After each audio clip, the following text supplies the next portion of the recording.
कि आप सब बड़ा कठिन परिश्रम करके लगातार यहाँ से कवरेज करते हैं और मैं जानता हूँ कई बार अनेक चुनौतियाँ परेशानियों का सामना भी आप सबको करना पड़ता है, लेकिन उसके बावजूद भी लाखों लाख लोगों तक यहाँ सदन की बात, यहाँ के जनप्रतिनिधियों की बात पहुँचाने का काम करते हैं। तो आज 2026-27 का आय व्यय यहाँ पर बजट प्रस्तुत हुआ है। ये बजट कुल मिलाकर पहली बार हम लोगों ने 2022 से ये प्रयास किया कि जब भी हम बजट बनाएं तो बजट बनाने से पहले सभी लोगों से, जो हमारे हितधारक हैं, विभिन्न क्षेत्रों में काम करने वाले उद्योग समूह के लोग हैं, स्वयं सहायता समूह के लोग हैं, विभिन्न व्यापारी संगठनों के लोग हैं, जनप्रतिनिधि हैं, उन सभी की राय लेकर उन सभी के साथ बजट पूर्व संवाद स्थापित करें।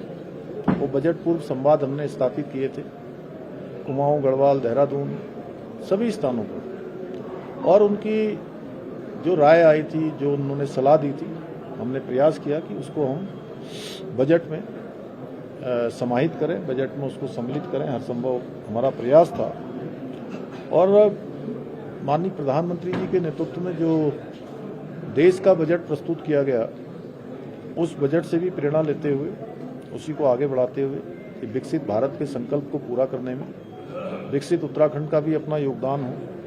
और ये जो बजट है, ये केवल एक आंकड़ों का या लेखा जोखा नहीं है, ये हमारे भविष्य का रोड मैप है।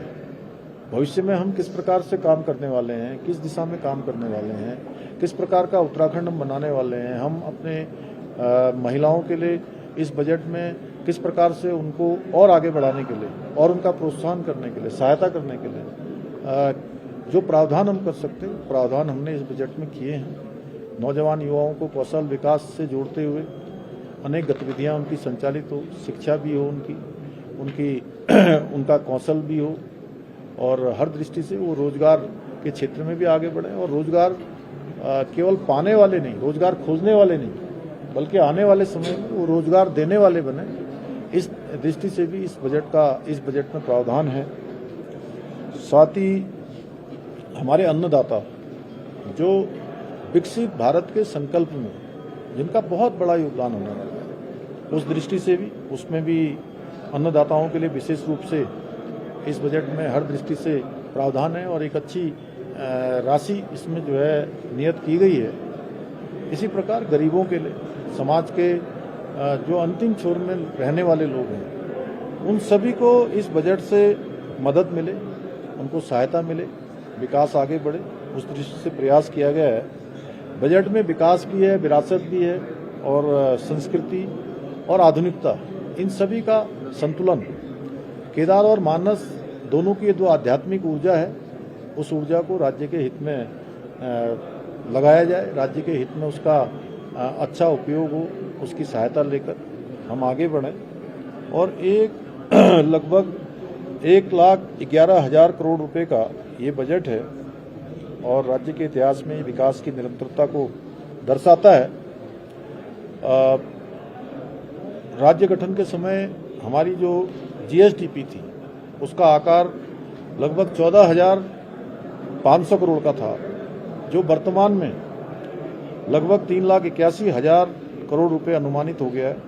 और राज्य की आर्थिकी में राज्य गठन से लेकर अब तक 26 गुना से अधिक की वृद्धि हुई है, जो अपने आप में राज्य का अनवरत रूप से जो विकास आगे बढ़ा है उसको भी दर्शाता है। और प्रति व्यक्ति आय 2000 और 2001 में मात्र 15,285 रुपये थी, जो इस वर्तमान वित्तीय वर्ष में 2025-26 में 2,73,921 रुपये अनुमानित है। इसी प्रकार पिछले वर्ष की तुलना में हमारी वास्तविक विकास दर 7.23% यानी 7.23% अनुमानित है, जो भारत की आर्थिक विकास दर है उसके आसपास है। हमने बहुत सारे जो BM एक्ट हैं, उत्तराखंड के दिए गए संकेतकों को जो भारत सरकार की दृष्टि से लोन लेने के लिए, अन्य चीज़ों के लिए जो जरूरी होते हैं, उन सभी का हमने पूरी तरह से पालन किया है। और रेवेन्यू को सरप्लस बनाए रखना, फिजिकल डेफिसिट को GSDP के 3% के अंदर रखना, कुल ऋण GSDP को निर्धारित सीमा लगभग 31% के अंतर्गत रखना, और हमने इन सभी मानकों का ठीक प्रकार से पालन किया है। ये हमारे जो फाइनेंशियल, जो हमारा डिसिप्लिन है, वित्तीय अनुशासन है, उस वित्तीय अनुशासन को हमने बनाया है। और कुल व्यय इस 2026 के बजट का जो अनुमान का सार है, उसमें 1,11,703 करोड़ है। राजस्व व्यय में 64,989 करोड़, पूंजीगत परिव्यय में 18,153 करोड़, और कुल प्राप्तियां हमारी लगभग 1,10,000 करोड़ 43 करोड़। राजस्व प्राप्तियां 67,526 करोड़। राज्य का राजस्व कर 43,327 करोड़, और करेतर राजस्व है 24,198 करोड़।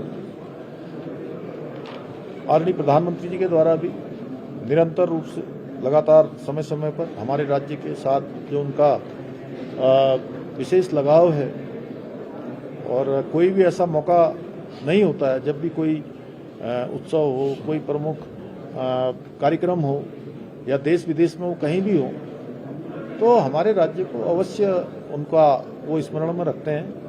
और उनका स्मरण, हमारी सभी प्रकार की जो सहायताएं हमको भारत सरकार से प्राप्त होती हैं, उन सब में दिखाई देता है। और हमको आर्थिक सहायता भी मिलती है, जिसके कारण से हम ये 1,11,700 करोड़ का ये बजट हम प्रस्तुत कर पाए हैं। और इस बजट में भारत सरकार ने जो केंद्रीय करों में राज्य के अंश के अंतर्गत लगभग 17,400 करोड़ रुपए, और केंद्र सरकार से प्राप्त होने वाली केंद्रीय योजनाओं के अंतर्गत लगभग 18,451 करोड़ की प्राप्ति सम्मिलित है। इसमें प्रमुख केंद्र घोषित योजनाओं में भी प्रावधान किया गया है। और BVG रामजी विकसित भारत ग्रामीण रोजगार गारंटी एवं रोजगार मिशन के लिए 705 करोड़ रुपए का इस बजट में प्रावधान किया गया है। प्रधानमंत्री ग्रामीण सड़क योजना, इसके लिए 1,050 करोड़ रुपए का, और जल जीवन योजना, जो कि हर घर से नल पहुंचाने के लिए एक बहुत आवश्यक, बहुत महत्वाकांक्षी योजना है माननीय प्रधानमंत्री जी की, उस योजना के लिए 1,342 करोड़ रुपए का प्रावधान किया गया है। और मैं अगर संक्षिप्त में कहूं तो ये बजट सर्वसमावेशी है, और सभी वर्गों का इसमें ध्यान रखा गया है। इसमें गरीब कल्याण के लिए, सुरक्षा पेंशन योजनाओं के लिए 1,327 करोड़ रुपए का, अन्नदाता योजना के लिए 1,300 करोड़, राज्य खाद्यान्न योजना के लिए 25 करोड़, प्रधानमंत्री आवास योजना के लिए 298 करोड़, और प्रधानमंत्री आवास योजना 2.0 के लिए, शहरी विकास के लिए 56 करोड़। युवा कल्याण, इसमें युवाओं के कल्याण के लिए हमने विशेष इसमें फोकस किया है, क्योंकि युवा शक्ति हमारे भविष्य के लिए बहुत बड़ी हमारी पूंजी है। और विकसित भारत के संकल्प को पूरा करने में इस अमृत काल में युवा हमारे बहुत महत्वपूर्ण, जिनको विकसित भारत बनाने में अपना हर दृष्टि से योगदान देना है, तो हमारी प्राथमिकता में है। इसलिए शिक्षा एवं खेलकूद के लिए इसके राजस्व मद में हमने 11,871 करोड़ एवं पूंजीगत मद में 888 करोड़ का प्रावधान किया है। इसी प्रकार कौशल विकास के लिए राजस्व मद में कि युवा हमारे कौशल भी प्राप्त करें और रोजगार भी प्राप्त करें, हर दृष्टि से वो सामर्थ्यवान बने, तो उसमें 586 करोड़ का पूंजीगत मद में और 134 करोड़ रुपए, जिसमें मुख्यतः सेंटर ऑफ एक्सीलेंस का निर्माण किया जाना है, ये किया गया है। अन्नदाता जो हमारे विकसित भारत के संकल्प को पूरा करने में उनका बहुत महत्वपूर्ण योगदान होने वाला है, और भारत पूरी दुनिया का एक तरह से फलों की टोकरी बनेगा। विकसित भारत 2047 का तो उसके लिए राजस्व मद में हमने 1113 करोड़ पूंजीगत मद में और राजस्व मद में 1113 करोड़ और पूंजीगत मद में 342 करोड़ का प्रावधान किया गया है। पशुपालन, डेयरी, मत्स्य आदि में 815 करोड़ और पूंजीगत मद में 108 करोड़ रुपए इसमें भी रखा गया है। नारी शक्ति, चूंकि उत्तराखंड राज्य के अंदर हमारी नारी शक्ति का हर दृष्टि से राज्य को चलाने में भी और राज्य की जो अर्थव्यवस्था है उस व्यवस्था में भी उनका बहुत बड़ा योगदान है। आज पूरे राज्य के अंदर हमारी मातृशक्ति जहां अनेक प्रकार के उत्पाद बना रही है, स्वयं सहायता समूह चला रही है, छोटे छोटे काम करके अपनी पहचान बना रही है। हाउस ऑफ हिमालय ब्रांड, उसमें अनेक उत्पाद हमारी महिलाओं के हैं और उनके बनाए हुए उत्पादों को आज देश दुनिया में पहचान मिल रही है। हर दृष्टि से महिलाएं कठिन चुनौतियों के बाद भी आज आगे बढ़ रही हैं।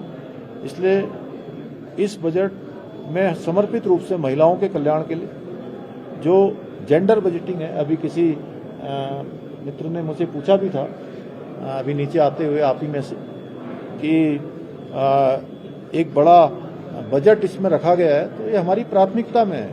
मातृशक्ति, नारी शक्ति, मैं ये मानता हूं कि जो प्रधानमंत्री जी ने बाबा केदार के धाम से उन्होंने उद्घोष किया था कि 21वीं सदी का तीसरा दशक उत्तराखंड का दशक होगा। मैं पूरे उत्तराखंड में जाने के बाद, पूरे उत्तराखंड का भ्रमण करने के बाद, अनेक हमारी मातृशक्ति के सम्मेलनों में, उनके कार्यक्रमों में, उनके द्वारा बनाए हुए प्रदर्शनी उत्पाद देखने के बाद मैं कह सकता हूं, मेरा विश्वास दृढ़ हो गया है कि प्रधानमंत्री जी के जो शब्द उनके मुंह से निकले थे, उन शब्दों को साकार करने में, उसको संकल्प से सिद्धि तक पहुंचाने में कोई अगर अग्रदूत का काम करने वाली है तो उत्तराखंड की नारी शक्ति करने वाली है, उत्तराखंड की मातृशक्ति करने वाली है।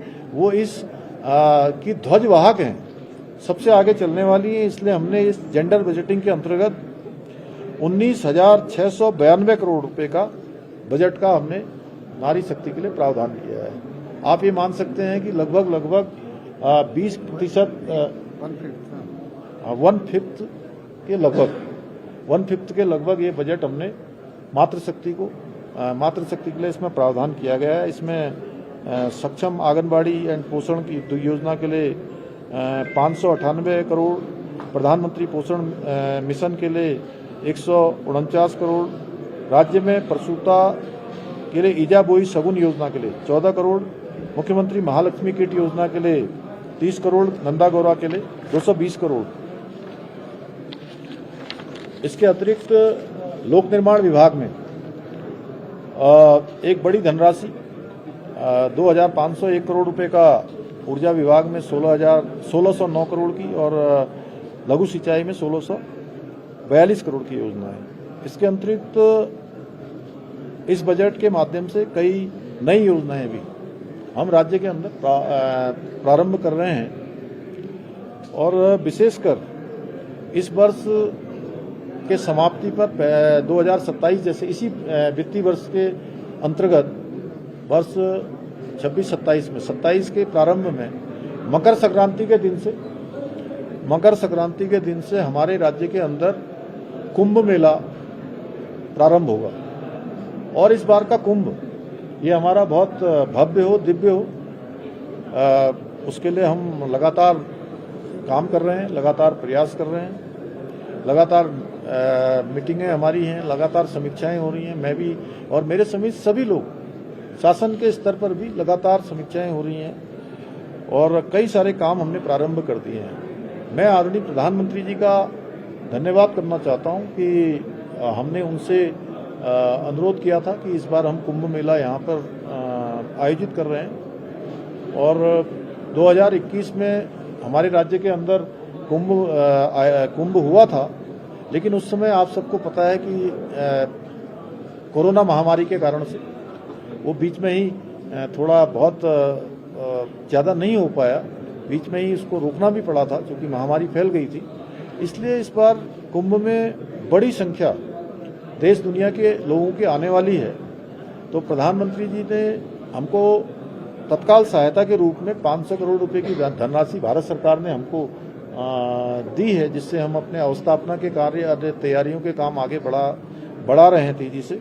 मैं प्रधानमंत्री जी का धन्यवाद भी करता हूं। और अभी जो कुंभ मेले के लिए हमने मुख्य रूप से 1027 करोड़ रुपए का प्रावधान इसमें किया है इस बजट में। और भी अगर चूंकि अन्य जो भी आवश्यकताएं पड़ेंगी, कुंभ भव्य हो, दिव्य हो, सनातन का उद्घोष यहाँ से हो, पूरी दुनिया के अंदर देवभूमि उत्तराखंड का एक अच्छा अनुभव लेकर हमारे देश दुनिया के लोग जाएं, उसके लिए हम हर संभव अच्छा कुंभ यहाँ पर आयोजित हो, उसके लिए हम काम कर रहे हैं। और धनराशि की भी आवश्यकता होगी तो धनराशि का और भी प्रावधान किया जाएगा, उसमें कोई कमी नहीं की जाएगी। और विश्व बैंक साहित्यिक जो सार्वजनिक हमारा वित्तीय प्रबंधन सुदृढ़ीकरण है, उसके लिए 110 करोड़ रुपए का प्रावधान किया गया है। ऐसे कोलोनाइजेशन प्रोत्साहन के लिए भी, IIT उन्नयन हेतु, साइबर सिक्योरिटी के लिए, इको टूरिज्म स्थापना के लिए, प्रदेश में स्पिरिचुअल इकोनॉमिक जोन जो बहुत महत्वपूर्ण है, उसके बारे में अभी मैंने अपने बजट भाषण में उल्लेख किया था, आप लोग सुन ही रहे होंगे। क्योंकि मैं उसको ज़्यादा विस्तार से बताऊंगा तो मुझे लगता है कि आप लोगों को वो रिपीट हो जाएगा, उसको रिपीट नहीं करना है। प्रदेश में आपदा सखी के लिए भी हमने इसमें प्रावधान किया है। इस बजट में हम नवाचार को भी बढ़ावा दे रहे हैं। जैसे राज्य में सेब की नर्सरी विकास के लिए भी हमने धनराशि का प्रावधान किया है। ये एक तरह से एक विंडो खोली है उसके लिए भी। सिविल सर्विस एवं अन्य ऑनलाइन कोचिंग के लिए कि हमारे युवाओं को भविष्य निर्माण के लिए, उनको अपने कॉम्पिटिटिव एग्जाम के लिए तैयारी करने के लिए, अपने भविष्य के निर्माण के लिए भी 10 करोड़ रुपए की योजना का इसमें धनराशि का प्रावधान किया है। कीवी और ड्रैगन फ्रूट ये चूंकि बहुत अच्छी मात्रा में हमारे राज्य के अंदर इसका उत्पादन हो रहा है। अब हमारे राज्य की जो कीवी है उसकी मांग अब बढ़ती जा रही है लगातार। और सामान्य से सामान्य जो हमारे कृषक हैं वो भी कृषि उत्पादन को आज प्राथमिकता देने लगे हैं। सरकार उसमें कहीं पीछे न रहे, इसलिए हमने ये भी, और ये जो तराई के हमारे क्षेत्र हैं, विशेषकर उधम सिंह नगर का बाजपुर क्षेत्र है, उसके आसपास का क्षेत्र है, वहाँ पर ड्रैगन फ्रूट की खेती बहुत अच्छी हो रही है और ड्रैगन फ्रूट की मांग भी बढ़ रही है। तो उसमें भी हमने 10 करोड़ रुपए का 30 करोड़ रुपए का इसमें हमने प्रावधान किया है कीवी और ड्रैगन फ्रूट के लिए। ट्राउट मछली को प्रोत्साहित करने के लिए अभी हमारा एक प्रतिनिधि मंडल यहाँ से इधर UAE के देशों में गया था, तो वहाँ हमारी अच्छी बातचीत वहाँ पर हुई है उस प्रतिनिधि मंडल की। हमारे मंत्री सौरभ बहुगुणा जी गए थे उसमें, तो उसको प्रोत्साहित करने के लिए 40 करोड़ रुपए की धनराशि का हमने प्रावधान किया है। और महक क्रांति हमने शुरू की है। मुझे लगता है कि आप लोगों में से सभी लोगों को पता ही होगा, महक क्रांति चूँकि राज्य के अंदर हमारे यहाँ इसकी अपार संभावनाएं हैं। हमारे यहाँ पर जो सुगंध और पौधे हैं वो बड़ी मात्रा में हैं। हम उसको ठीक प्रकार से अपने उपयोग में लाएंगे तो एक बड़ा काम हमारे यहाँ पर इसका शुरू हो जाएगा। सेलाकुई में, देहरादून में इस बार महक क्रांति की शुरुआत की है 2026 से 2036 के लिए, अगले 10 सालों के लिए। अभी हम साल भर में लगभग 100 करोड़ रुपए का कारोबार करते हैं। हमारा उस जो विदाउट केमिकल कई सारे हमारे वो बनते हैं, सेंट बनते हैं। तो आने वाले सालों में वो हमारा जो टर्नओवर है वो 1000 करोड़ रुपए को पार करे। तो उसके लिए महक क्रांति की यहाँ पर शुरुआत हुई है, उसके लिए भी 10 करोड़ रुपए का प्रावधान किया गया है।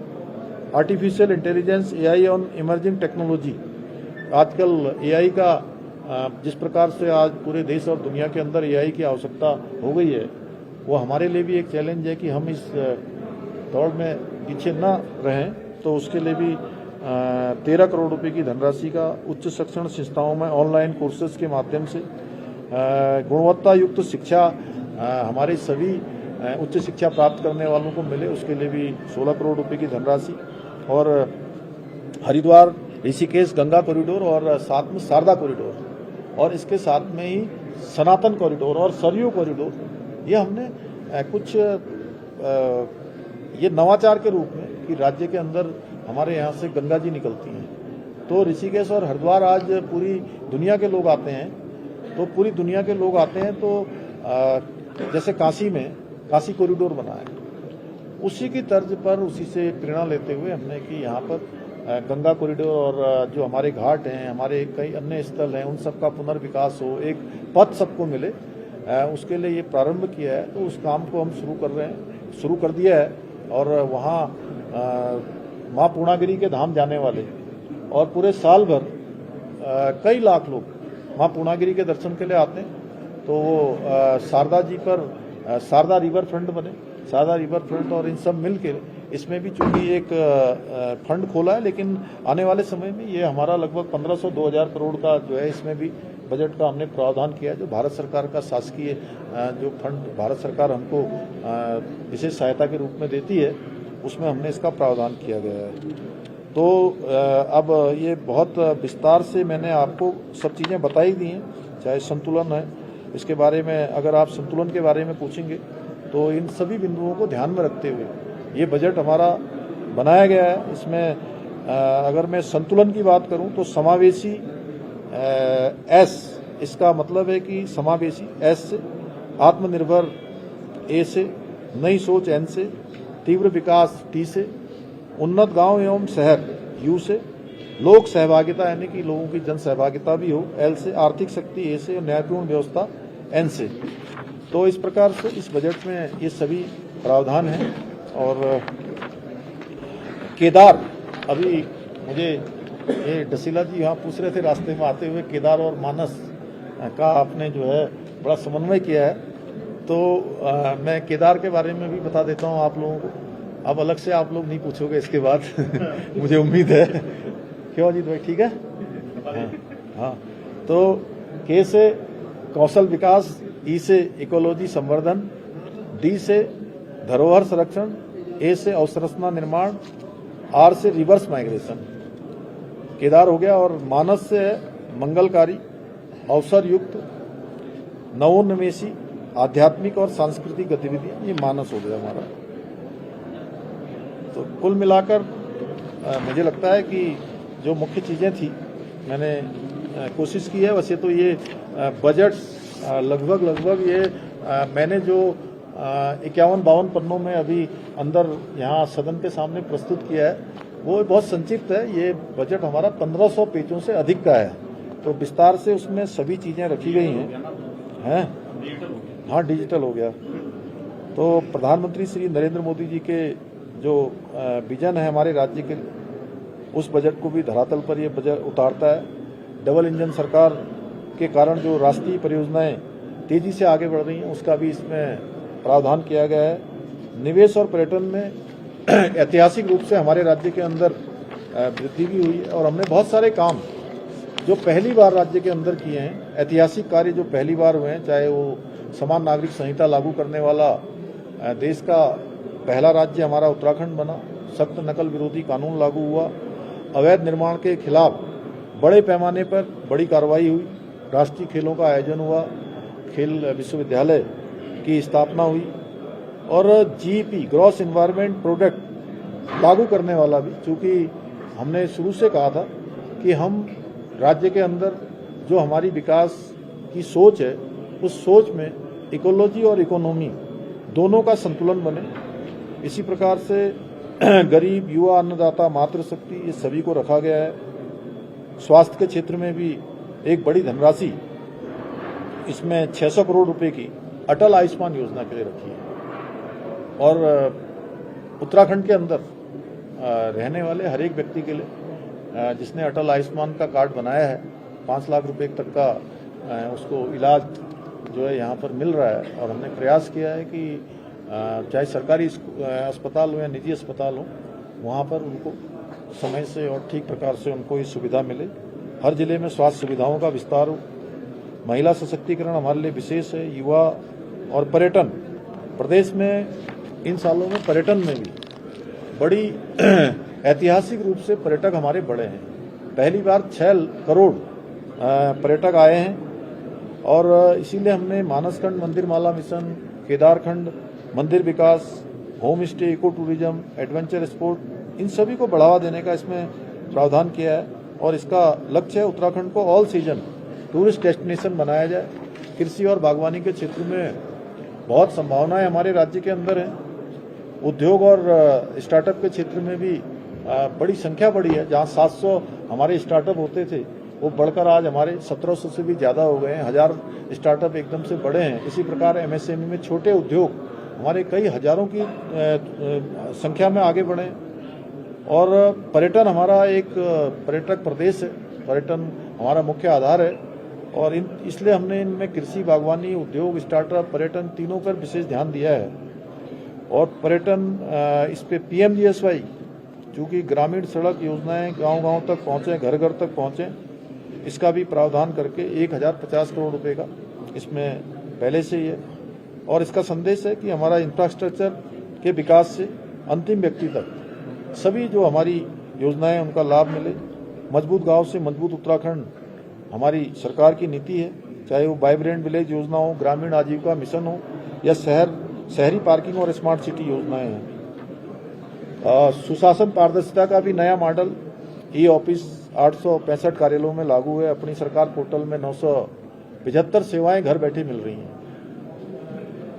मुख्यमंत्री हेल्पलाइन 1905 ये बहुत प्रभावी हो रही है और काफ़ी लोगों को इससे सुविधा मिल रही है। इसके साथ साथ इसका एक बड़ा प्रभाव ये पड़ा है कि हमारे चाहे वो प्रशासन के जिले स्तर के अधिकारी कर्मचारी हों या शासन स्तर के हों या सचिवालय स्तर के हों, हर स्तर पर इसकी चीज़ें चूँकि समीक्षा होती है L1, L2, L3 और L4 के स्तर पर, तो पूरा प्रशासन नीचे से लेकर ऊपर से लेकर नीचे तक पूरा एक्टिवेट होता है। और मैं भी समय समय पर उसकी समीक्षा करता हूं और तमाम प्रकार के जो शिकायत करने वाले लोग होते हैं या जिनको परेशानी होती है उनसे बातचीत भी करता हूं। इसी प्रकार हमने भ्रष्टाचार के खिलाफ भी टोल फ्री नंबर 1064 शुरू किया है और इसको हम और प्रभावी तरीके से कर रहे हैं। उसका परिणाम हुआ है कि आपने देखा होगा कि पिछले सालों में तेजी से ट्रैपिंग काफ़ी बड़ी संख्या में बढ़ी है और जिन क्षेत्रों में लोग कहते थे कि भाई ट्रैप नहीं किया जाता है, मतलब कुछ लोगों को छोड़ दिया जाता है, वो अवधारणा भी गलत हुई है। एक हमने नई शुरुआत इसमें की है कि पहले के समय में ये बोला जाता था कि छोटी छोटी मछलियों को पकड़ा जाता है, यही बोलते थे ना, क्यों मान जी बोलो सैली बड़ी मछलियां बच जाती हैं, छोटी फंस जाती हैं। मगरमच्छ कह दो। अब देखिए जो भी अपने कर्तव्यों के निर्वहन में लापरवाही करेगा, कोई गड़बड़ी करेगा, अनियमितता करेगा, उसके खिलाफ कार्रवाई होगी। मैं उसको बहुत विस्तार से इसलिए नहीं कहना चाहता हूँ, आप लोग सब लोग जानते हैं और समय समय पर ये बातें आप लोगों के सामने आई हैं। इसकी मैं ये नहीं कह रहा हूँ कि अभी कोई ये सब पूरा हो गया है, एक शुरुआत हो गई है, एक शुरुआत हुई है, एक नई कार्य संस्कृति, एक नया कार्य व्यवहार इस दिशा में शुरू हुआ है। इसको हम और प्रभावी रूप से करेंगे। रोजगार और उद्यमिता को भी नई गति मिलेगी। इससे नई योजनाएं, मुख्यमंत्री युवा भविष्य निर्माण योजना है, मुख्यमंत्री जनजातीय रोजगार उत्कर्ष योजना है, मुख्यमंत्री स्वावलंबी बंदी कौशल विकास योजना है। और इन सभी योजनाओं का लक्ष्य है कि आज हमारे राज्य के अंदर रिवर्स माइग्रेशन बढ़ा है। इन सालों में देखेंगे तो 44% रिवर्स माइग्रेशन बढ़ा है। ये पलायन निवारण आयोग ने अभी अपने जो आंकड़े दिए हैं, लेकिन आने वाले सालों में और बढ़े। और इसके लिए हमने एक नया काम पिछले साल 2025 से शुरू किया था कि पूरे देश और दुनिया के अंदर, आज मैं एक बात और आप लोगों के समक्ष कहना चाहता हूं इस भराड़ीसैंण की हमारी ग्रीष्मकालीन राजधानी से, कि उत्तराखंड के अंदर जितने लोग रहते हैं उतने ही लोग उत्तराखंड के बाहर भी उत्तराखंड के रहते हैं जो उत्तराखंड से जुड़े हुए हैं, जिनका बहुत बड़ा योगदान आने वाले समय में उत्तराखंड को आगे बढ़ाने में हो सकता है, क्योंकि उनके पूर्वज, उनकी पैतृक, उनकी जड़ें यहाँ से जुड़ी हुई हैं और उन्होंने दुनिया के देशों में जाकर, चाहे हमारे ही देश में अनेक स्थानों पर जाकर अनेक अपनी योग्यता से, अपने परिश्रम से, ईमानदारी से, अपने काम से अपनी एक विशिष्ट पहचान बनाई है। और हम उन सभी को वापस उत्तराखंड बुलाने के लिए हमने यहाँ पर प्रवासी सम्मेलन आयोजित किया था। बड़ी संख्या में पिछले वर्ष भी लगभग 1000 के लगभग प्रवासी उसमें भाग लिया था। इस वर्ष भी बड़ी संख्या में आए थे। आने वाले सालों में ये एक काम शुरू हो गया, ये काम निरंतर चलता रहेगा और वो सब लोग अपने गांव से जुड़ रहे हैं, धीरे धीरे आ रहे हैं, क्योंकि राज्य के अंदर अपार संभावनाएं हैं। जब उनके पूर्वज यहाँ से गए होंगे या वो गए होंगे तो उस समय रोजगार की दृष्टि से बहुत सारी चीजें नहीं थी, बहुत सारी सुविधाएं नहीं थी, लेकिन आज सारी चीजें हो रही हैं। तो हम उन सबको भी बुला रहे हैं, ये नवाचार भी हम कर रहे हैं। ये हमारा इसमें पलायन को रोकना प्रमुख रूप से हमारा एक वो है।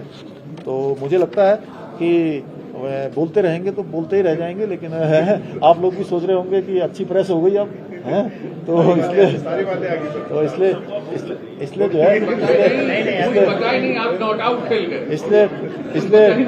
इसलिए बस मैं यही कहूंगा कि यह बजट केवल आंकड़ों का नहीं है, उत्तराखंड के भविष्य का रोड मैप है। आप सब लोग यहाँ आए, आप सब लोगों ने जो है इतनी बातें पहुंचाई, और आप सबके माध्यम से मैं उत्तराखंड की जनता का भी बहुत धन्यवाद करना चाहता हूं। यहाँ के हमने सभी वर्गों को उनको सहायता मिले, उनको आगे बढ़ने का अवसर मिले, और हमारे आंदोलनकारियों को भी मैं नमन करता हूं। देश के लिए जिन्होंने देश की सीमाओं पर बलिदान दिया है, उन सबको भी मैं नमन करता हूं। यहाँ के हमारे सभी देवी देवताओं को, भगवान बद्री विशाल को प्रणाम करता हूं, बाबा केदार को प्रणाम करता हूं, सभी को प्रणाम करते हुए आप सबका धन्यवाद करता हूं और अपनी बात अब समाप्त करता हूं। धन्यवाद।